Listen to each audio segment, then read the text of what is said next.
Dear friends, welcome to the simple Ramayana for children. Balakanda, Chapter 1. The Birth of SriRama. Om Tat Sat.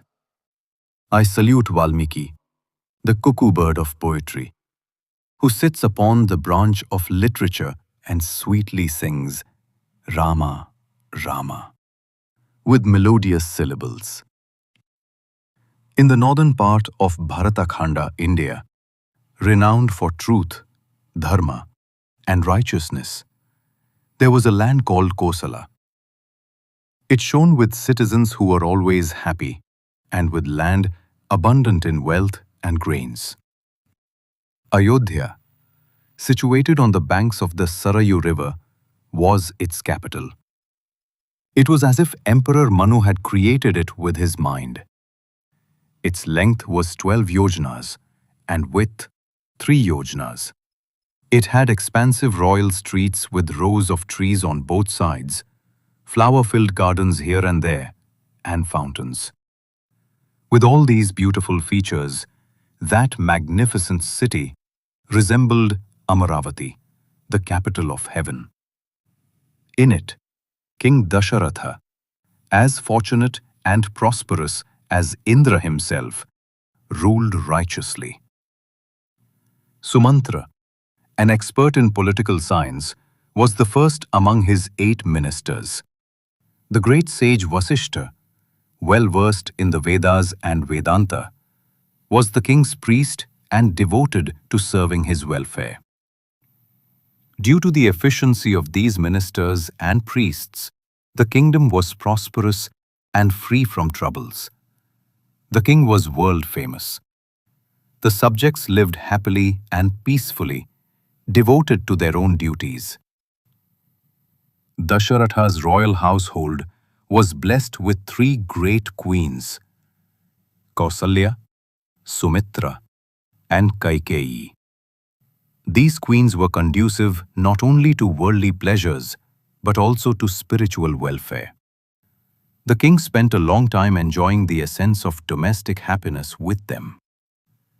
His age began to decline, yet children who could expand his family lineage did not arrive. As his youth passed, his worry about children grew stronger. He made vows to the gods and offered worship, but his wish was not fulfilled. Finally, he felt a spontaneous inspiration to perform the Ashwamedha, horse sacrifice yajna, for the sake of having sons. He discussed this matter with his ministers and priests. According to their advice, he invited the sage Rishyashringa to conduct the yajna. Under his supervision, the yajna rituals were completed grandly and comprehensively. Charitable acts, feasts, and worship ceremonies were conducted as desired. All the people of the world were satisfied and fulfilled by Dasharatha's generosity. After the Ashwamedha, the highly wise sage Rishyashringa had Dasharatha perform the Putra Kameshti Yajna, which grants sons. At the conclusion of that yajna, adorned with divine ornaments and radiant like blazing fire, a great being emerged from the Yajna Kunda, sacrificial pit. In his hands was a vessel filled with payasam, sweet milk porridge. That fire deity addressed Dasharatha. O king, the gods inspired by Brahma have sent this divine payasam for you. It grants offspring. Let your wives consume it. Through this, your desired objective will be achieved. Dasharatha felt as much joy as a poor man receiving wealth. With great delight, he took the vessel of payasam and bowed to that divine being with devotion. Immediately, that divine power disappeared. Dasharatha entered the palace with the vessel of payasam. Just as the sky becomes joyful with the moonbeams of autumn, the inner palace became happy with this joyous news. Dasharatha gave half of the payasam in the vessel to Kausalya, the chief queen. Of what remained, he gave half to Sumitra, and of what was left, he gave half to Kaikeyi, and the remainder again to Sumitra. As soon as they consumed their shares of payasam, all three queens became radiant like the sun and fire.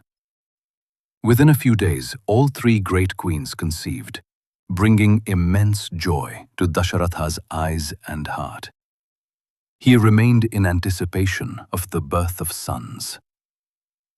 1 year after the Putrakameshti Yajna passed, on the auspicious day of Chaitra Shukla Navami, when all the planets were in exalted positions, Kausalya gave birth to a beautiful, tender prince. Dasharatha's fortune opened its eyes. Joy upon joy. The very next moment after Kausalya gave birth, Kaikeyi gave birth to Bharata. Shortly after that, Sumitra had twin sons named Lakshmana and Shatrughna. The palace became an ocean of happiness. The celebrations in Ayodhya were boundless. Dasharatha's entire kingdom became an empire of joy. The king was blessed, the subjects were blessed, and the whole world was blessed.